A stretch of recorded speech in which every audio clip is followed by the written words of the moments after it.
everyone. Welcome back to another episode of the BSOC Bulletin podcast by the UNSW Business Society. I'm Adrian and I'm here with Shreya today. And this week we're going to be talking with Will Chen.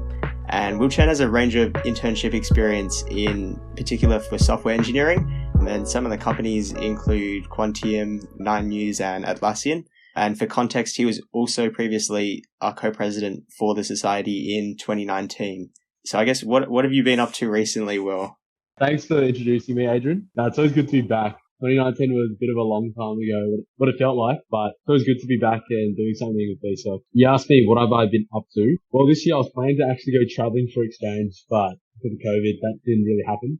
Planning to go to Leeds. It's going to be exciting, but that's all right. But turns out I've actually found a bit of a startup role in the crypto space. Yeah, that's kind of been eating all my time up these days. Now, also just to preface, I'm in fifth year, so I've got 2 more terms left and I'm kind of keen to just start working a little bit, surprisingly. Great. Thanks, Will. And thanks for coming in. Yeah, you seem to be keeping busy, which is great to hear. Just diving straight in, I guess. So Will, are you able to give like a brief overview of your professional journey since the beginning of your degree at university? Yeah, awesome. I feel like there's a lot of changes that have happened in my journey. I actually didn't start out doing computer science, which has currently led to me doing software development. I actually started doing commerce and civil engineering. I'll be honest, it wasn't quite good for me personally. I didn't find it too entertaining. So one day I was just spending some time with my cousin, just like studying in the uni. He's about 2 years older than me. I was looking at what I was studying. I was studying something to do with soil and water. And to be honest, I didn't really enjoy it too much. I looked over at him and here he was like hacking away at his keyboard, typing really loudly. And he was just coding, doing some hacker man looking stuff. And I was like, damn, that actually looks pretty sick. So about half a year later, I gave it a go, switched to computer science. And over that summer too, I actually interned at PwC doing taxation. So I always I didn't really know if I wanted to do computer science to begin with. So I gave a business role a bit of a go too. And lo and behold, I didn't really find that too stimulating or interesting either. So I decided to go with computer science. From then, I kind of just worked. I didn't really know what experience, like how to get really started. So I asked around like people in my cohort, people who also did commerce and computer science, which was kind of a small like degree at that time. But I feel like it's risen incredibly through the years that I've been in BSOC actually. I feel like in first year, there was maybe like 2 people doing that in the whole of the committee. And then by the third year during my co-presidency, there was maybe like 15 people, including subcoms and all that. And I found that really interesting because obviously it seems like tech has evolved in like pretty much every industry now. So it's been really exciting to see all these kids and all these students doing computer science, learning earlier. Sorry, that was a bit of a tangent onto my professional experience. But back to that. Yeah, I basically just joined a bit of a startup. They were looking for a junior and I just took up that chance because I really had no experience at that time. And it was awesome just to, learn a bit of HTML, a bit of CSS, really just to get my foot in the door. And I was with a small company called Academy XI. They do mostly workshops, but I was doing some little bit of just coding in the back end for their internal usage. And from that experience, I then used that I put that on my resume, had a little project going on with that and worked at Quantium, which is a data focused company. I was very lucky because they actually started taking a bit more software engineers since maybe that year or the year before. And I found myself really enjoying that summer, made some really good friends there too, who were also mostly from UNSW. So that was really good and helpful. And I just continued working, studied a bit harder, found myself more interested in the space. And last summer, I was fortunate enough to land a summer role at Atlassian. They're very focused on culture and the people are super like friendly, smart and easygoing. Yeah, sounds like super packed and like you've gotten quite a bit of experience. I'm quite interested in how you found like that first role in like Academy XI. Yeah, it was actually super, super daunting. You know, like when you go to a new country or something and you literally have no idea by like what's going on, especially like if it's in a foreign country with a foreign language. Well, computer science is pretty much exactly that. The language that they're speaking is literally not English to an extent. Yeah, like the jargon, all the terms they use, it's so not understandable. Like it's not comprehensible to someone who's just in. So I found myself actually putting a lot of time just reading documentation. I had a really lovely senior at that time, and I think he was really nice because he could see that I was trying and putting in some effort. The rate of improvement was maximized when I really just got stuck into it. And by getting stuck into it, you have more specific questions that you can ask to your seniors. And I found that as like the most helpful part. I think the best part was really just having some small project to work with. And that's what I found incredibly useful at a small company such as Academy XR, where it was really just a start. Having that experience in startups was really fun too. Overall, the process was really exciting, despite how scary I found it at the start and a bit intimidating, to be honest, because there's just so much learning. And it really just makes you think outside the box to conventional like business subjects, like actually not to business subjects, but business roles I feel that I've done. There's a bit of like automation that you've got to do for things. And I guess in general, that's what programming is. I think a lot of students feel like, especially when I've like applied trying to like you said, get your foot in the door, like trying to get that experience through like a personal project. Did you yourself do any like personal projects in the field? The first project I kind of tried to do was make a bit of a scraper, just some easy data scraper with JavaScript. Wasn't anything too fancy, albeit it didn't really work too well. But fortunately for me, I kind of got lucky that the time of proximity between that project and finding that opportunity at the small startup was kind of very close. So I didn't really do too much in terms of personal projects. So I guess to elaborate on the question though, if you don't have the opportunity to, I don't know, I guess find yourself at a startup or some small firm to get some experience, it's always really good to just make some projects to begin with. And this can be genuinely very simple. Like you could literally be coding, like copying off code from the internet, mostly from like open sources, and just changing a bit to, I guess, stylize it to what you're actually making it for. Like this could be as simple as making your own website. I know it sounds pretty cliche, but at least it's something that you can put on your project, right? I can't speak too much because I didn't actually do too many personal projects to accelerate my own learning. I mostly just found opportunities that I just got stuck into. So yeah, I don't think I have the best answer for a personal project, but from, I guess, what peers have said to me, like making like a tic-tac-toe or something, making some small game, which requires some kind of bit of logic in it, at least, not just a static like front end with HTML, CSS, a bit more than that. Yeah, I'm sure it could definitely like beef up your resume in terms of projects that you've done and some kind of experience. Because at the end of the day, like they just want to, the people that I guess, like I'm assuming that you're talking about like bigger places that want to hire you, just want to see that you have some kind of initiative to learn and some kind of initiative to try different things. And that just means, putting out some kind of project where you've stepped outside your comfort zone to make. Yeah. Yeah, great, awesome. I'm sure it's kind of reassuring for people to hear that, you don't need multiple personal projects to land you that internship. Do you think that pursuing personal projects is a prerequisite for demonstrating technical skill needed for these internships, or are there different ways to maybe demonstrate that you have that developer mindset? I think that's a great question. I think it's more so just being able to explain a project properly. And that means like being able to draw it up on a whiteboard and explain to someone like from a high level what you actually implemented. And that doesn't mean like explaining all the nitty gritty underneath the code, and the person listening to you will probably just fall asleep, to be honest with you, because more likely than not, they're probably not too technical themselves potentially, especially if you're talking to someone from HR. But you say that you should probably do some personal projects, but I guess for some people that are probably listening to this podcast, I'm assuming they're mostly commerce imps, maybe commerce computer science kids. You've probably done some like projects at uni, to be honest. And like that's enough to get you a foot in the door, especially if you do it well. And going back to what I said about whiteboarding and being able to explain that properly, as long as you can do that with your university project, that should be sufficient. Because I know that some people who have applied for these top companies don't really have many projects, but they're able to explain their university project very well and to a great detail that they might have put in during university as well. I think it's really crucial to understand like the basics of algorithms and data structures so that you can show the interviewer that you know what you're talking about, and you're obviously not just like you've just been spammed at these questions, because that's not what they're looking for. People who know how to apply them in different scenarios. That shows that you understand what you're talking about. Yeah, I think on the note, like you mentioned, it probably is likely that most of these listeners are probably more business focused or orientated. In your experience, like, do you think someone that does have like a non-technical mindset should still try and understand some of the technical aspects, like how like certain languages work in a way? Should they like consider learning like a certain programming language or like data structures or anything? Yeah, I actually think that's a great question, because at least through my experiences, I've definitely come across a lot of business-minded people, like business-focused, business-oriented people who aren't exactly from a technical background. However, it's very important that they do have some understanding of what you're talking about, because especially if you're working with like say like a manager who might not be as technically experienced as you, which actually is more common than you'd think, because they do hire a lot of people with more business backgrounds to do with the more customer facing things.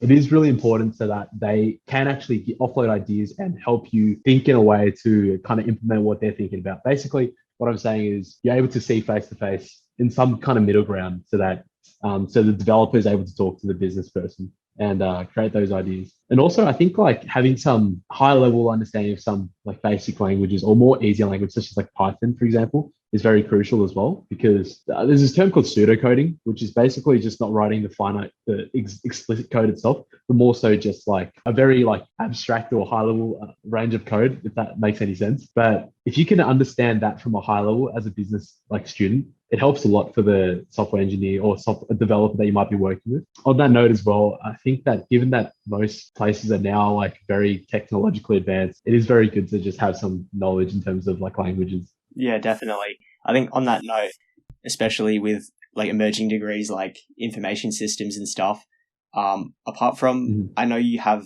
a major focus on like software development and have that in mind, but what other like similar roles do you think that like other students can pursue in that field?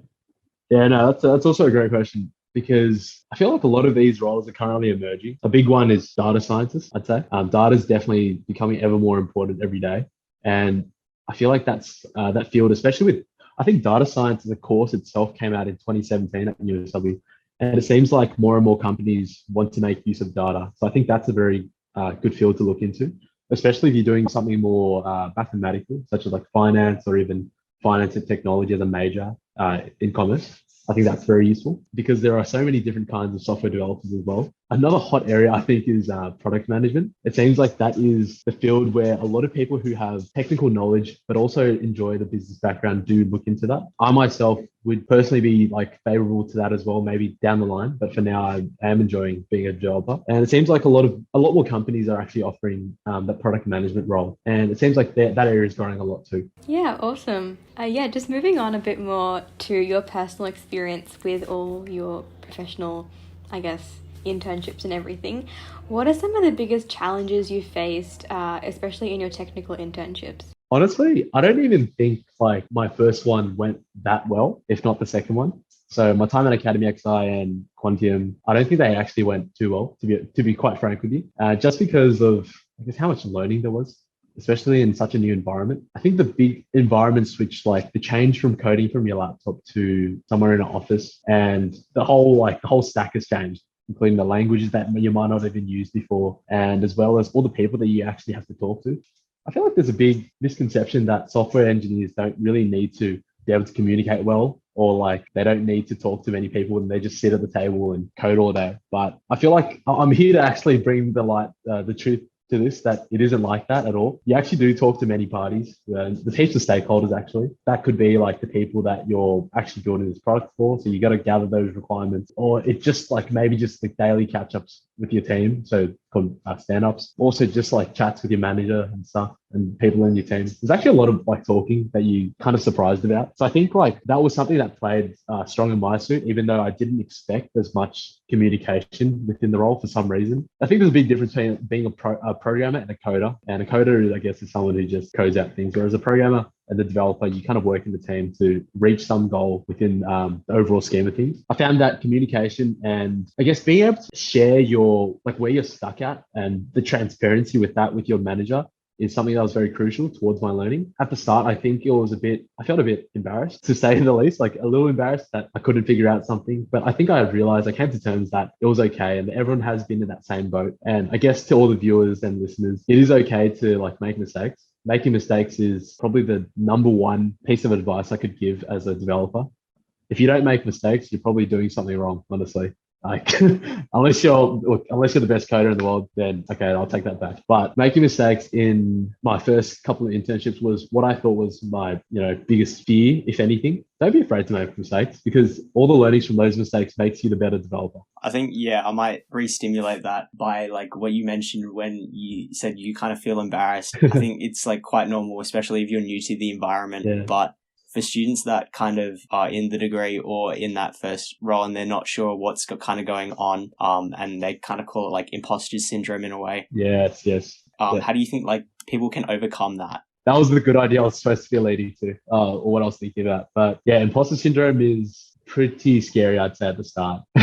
I think like even to this day, to be frank, I don't think it's something where you can kind of feel comfortable with still. Like even today, like working at a startup, or even like when I was at Atlassian with 2, 3 previous intern experiences, I still felt like an imposter. At its core, being a developer, you context switch so much. So what I mean by that is essentially you're switching context a lot. You're in different environments, and there is an overhead to learn that about that environment. And it's not just you. Just know that everyone does have that, requires that time to like pick up the speed, what's actually going on. So I think when you can normalize that, there is the amount of time required to actually learn what's going on in your like workflow, what's going on in your stack, what's going on with the team, understanding in a high level what even is the team doing? Like, what are you guys even making to begin with? Imposter syndrome is just something where you can kind of think of just that initial like buffer where you pick up your speed to get up to the norm essentially. And I think if you can think of it like that, you're really no longer just an imposter, but you're just taking some time to familiarize yourself with the environment. And after you do that,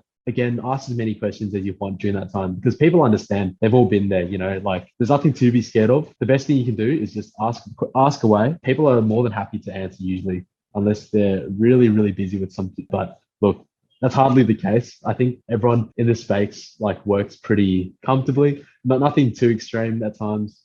I felt like, at least during my times with my personal experience, my seniors always had the time to answer my questions. I guess as an intern as well, you're expected to ask questions. You're expected to not really know much to begin with. All they want to see is that you have some kind of drive. And I think it's up to you to really build up that criteria for yourself and what you think an intern should be expected to do. Maybe like set like three goals for the day. I think that's what I used to do. As long as you achieve those 3 goals, which might not be like obviously completing an application or, creating an API to do something. It could be as simple as literally like, asking 3 questions to your senior, or like making sure to participate in a stand-up, right? To offer your idea to something. That's just as monumental as to creating an API down the line, I think. At the end of the day, it's like that perspective of the grand scheme of things, where you are as an intern, you're not expected to be creating like some program in like a week or so, Yeah, awesome. No, thank you so much for that advice. I can definitely relate. Like, as someone who started an internship like really recently, you're so right. Asking questions is definitely the best advice that you could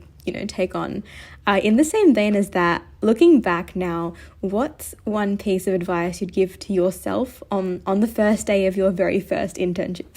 Probably don't make a mistake twice. I think that's kind of the difference between asking good questions and asking bad questions. Because if you ask something to your senior and you don't take that, or ask anyone and you don't take that into your own like work, it just feels like you haven't really listened to them. And that's kind of where that fine line between, this doesn't seem like the intern's actually listening to me. And this is I guess it is kind of from personal experience. And that's when I was transparent, and I kind of told my manager, hey, look, sorry, I actually wasn't listening. There was too much going on. If you're going to make a mistake, make it once, but not again. I know you've given like a lot of advice on it, but for like students that are looking to like still apply for like other new roles and stuff, like, do you have like any like tips or advice for them? I think having connections is a bit understated, to be honest. That could be just like talking to your peers, seeing what they're doing, talking to, I guess, people in your class at uni, what they're doing. Because my first gig at Academy XI, which was really just through leveraging, like, thankfully, I actually knew someone who actually worked there as a bigger role. And just to wrap it up, yeah, it is good to leverage on your connections when you do have some, because not only does it give you a better chance to, I guess, go for a role, but it kind of makes you more interested knowing that someone that has gone for this role previously. I don't know, it's a bit of like, I'd say selection bias or a bit of bias towards it, but it kind of just makes you feel that you are more like able to achieve a certain role if you know that someone in your circle has done it before, if that makes sense. One final question, if you have time, but like it was kind of comparing and contrasting like the roles you had at the different companies and like how it differs, even though they were all like software development. I'm sure you learned something different from each of them and everything, right? Yeah, 100%. And I think the most noticeable difference is probably a big company versus a small startup, because that's where like all the workflow changes. I think I found myself at Academy XI have far more autonomy to do something in compared to, per se, working at Atlassian, because Atlassian has like so much more like structure set up in terms of how things are built, how things are dealt with when you talk to other teams and such. For example, when you're at a small startup, the company is kind of just relying on you to do what you think is best at that. And I felt like that was the most noticeable difference. Obviously, there are more perks and stuff when you work at bigger companies, but at smaller companies, I feel like you do get a bigger sense of fulfillment and learning. I guess, like, to put it best, you're a bigger gear in the whole scheme of things when you're at a smaller company. And that's kind of what I think people would toss up. Like, maybe if the compensation was kind of similar, do you feel like you want to do more filling work where you're noticed more, or would you rather be just working on a more stable job in a bigger like environment, to say the least? Yeah. On that note, thank you for coming in to chat with us. You've provided a lot of advice that I'm sure will be useful for students who are looking to apply for technical internships. Thanks. It was really fun talking to you guys. I guess all the best from me. Feel free to reach out to me on LinkedIn or something. Maybe reach out to Adrian as well if you want to learn more about computer science and commerce. Sure, he'd be happy to tell you more about it as a current student if you're interested. So thanks for having me on, guys. Thanks so much, Will.